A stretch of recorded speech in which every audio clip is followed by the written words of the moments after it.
Audiobook of The Last Lesson by Alphonse Daudet. I started for school very late that morning and was in great dread of a scolding, especially because Hamel had said that he would question us on participles and I did not know the first word about them. For a moment I thought of running away and spending the day out of doors. It was so warm, so bright, the birds were chirping at the edge of the woods, and in the open field back of the sawmill the Prussian soldiers were drilling. It was all much more tempting than the rules of participles. But I had the strength to resist and hurried off to school. When I passed the town hall, there was a crowd in front of the bulletin board. For the last 2 years, all our bad news had come from there. The lost battles, the draft, the orders of the commanding officer, and I thought to myself without stopping, what can be the matter now? Then I hurried by as fast as I could go. The blacksmith, Wachter, who was there with his apprentice reading the bulletin, called after me. Don't go so fast, Bub. You will get to your school in plenty of time. I thought he was making fun of me, and I reached Hamel's little garden all out of breath. Usually, when school began, there was a great bustle which could be heard out in the street, the opening and closing of desks. Lessons repeated in unison very loud with our hands over our ears to understand better. And the teacher's great ruler rapping on the table. But now it was so still, also still. I had counted on the commotion to get to my desk without being seen. But of course, that day everything had to be as quiet as Sunday morning. Through the window, I saw my classmates already in their places and Hamel walking up and down with his terrible iron ruler under his arm. I had to open the door and go in before everybody. You can imagine how I blushed and how frightened I was. But nothing happened. Hamel saw me and said very kindly, Go to your place quickly, little Franz. We were beginning without you. I jumped over the bench and sat down at my desk. Not till then, when I had got a little over my fright, did I see that our teacher had on his beautiful green coat, his frilled shirt, and the little black silk cap all embroidered, and he never wore except on inspection and prize days. Besides, the whole school seemed so strange and solemn. But the thing that surprised me most was to see on the back bench that were always empty the village people sitting quietly like ourselves, old Hauser with his three-cornered hat, the former mayor, the former postmaster, and several others besides. Everybody looked sad, and Hauser had brought an old premier, thumbed at the edges, and he had it open on his knees with his great spectacles lying across the pages. While I was wondering about it all, Hamel mounted his chair and in the same grave and gentle tone which he had used to me, said, My children, this is the last lesson I shall give you. The order has come from Berlin to teach only German in the schools of Alsace and Lorraine. The new master comes tomorrow. This is your last French lesson. I want you to be very attentive. What a thunderclap these words were to me. Oh, the wretches! That was what they had put up at the town hall. My last French lesson. Why, I hardly knew how to write. I should never learn any more.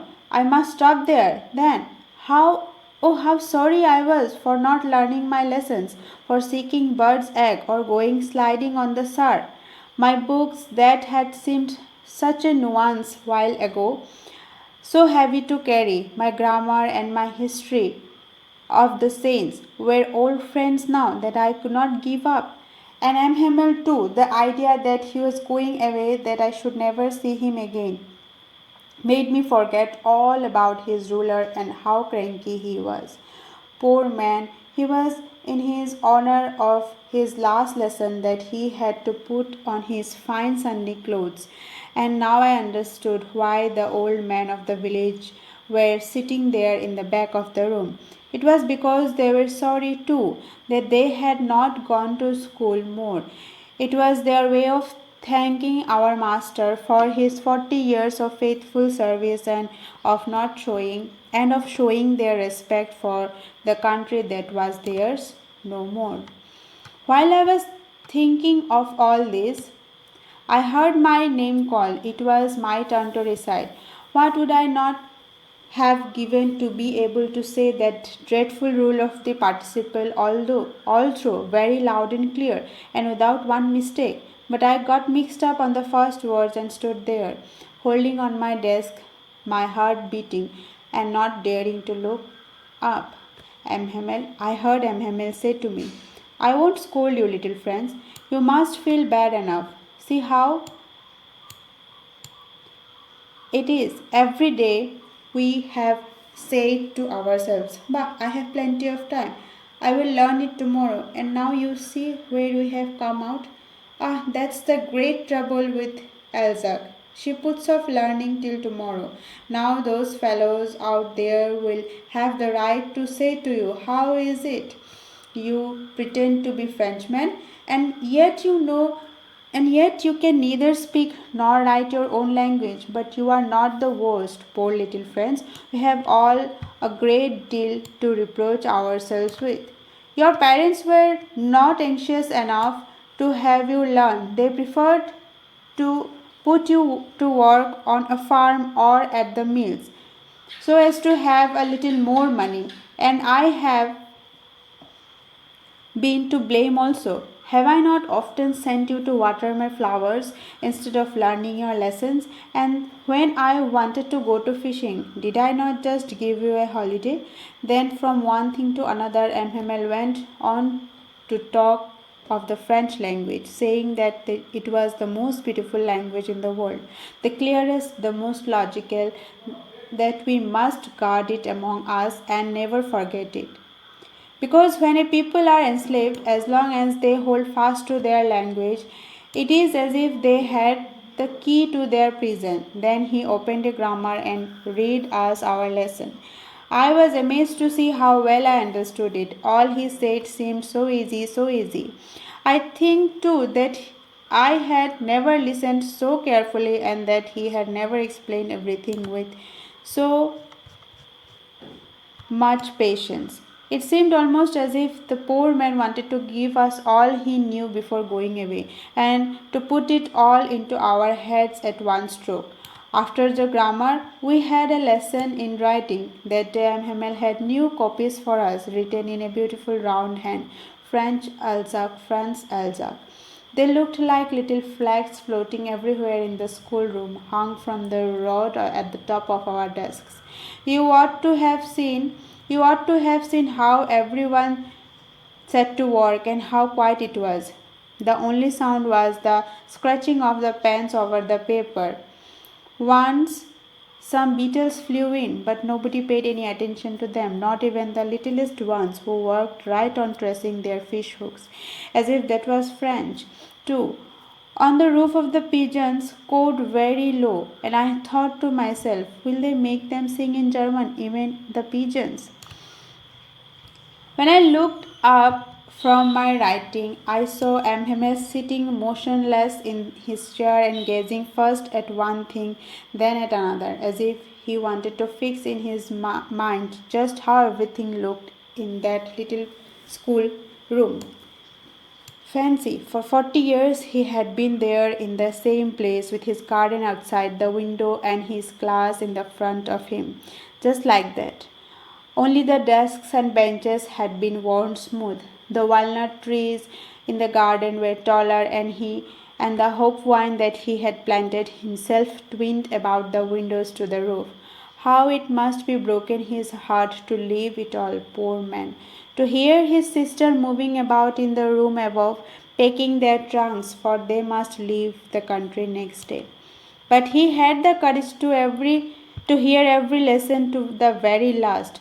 After the writing, we had a lesson in history, and then the babies chanted their Babi Bee Boo Boo down there at the back of the room. Old Hauser had put on his spectacles and, holding his premiere in both hands, spelled the letters with them. You could see that he too was crying. His voice trembled with emotion, and it was so funny to hear him that we all wanted to laugh and cry.